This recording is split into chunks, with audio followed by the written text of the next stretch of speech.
এবার ভারতের ভুল ধরিয়ে দিলেন সার্জিস আলম। জাতীয় নাগরিক পার্টির উত্তরাঞ্চলের মুখ্য সংগঠক বলেন, কেউ যদি অযৌক্তিকভাবে কোনো সুবিধা থেকে বাংলাদেশকে বঞ্চিত করে তবে দেশ হিসেবে বাংলাদেশ তার অপশন খুঁজে নেবে।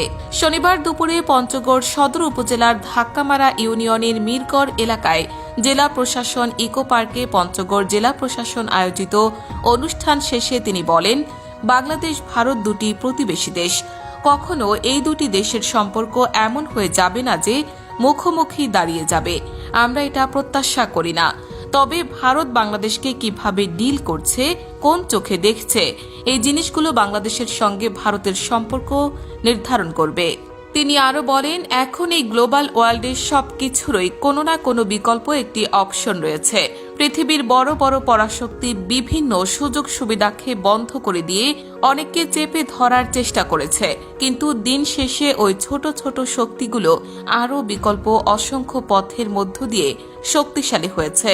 শুধু ভারত নয়, পৃথিবীর যে কোনো দেশই যদি তাদের জায়গা থেকে বিভিন্ন বাণিজ্যিক চুক্তি বা অন্যান্য অনেক সুযোগ সুবিধার জায়গায় আমাদের চেপে ধরার চেষ্টা করে, তাহলে আমরা মনে করি পুরো বিশ্ব আমাদের জন্য খোলা রয়েছে।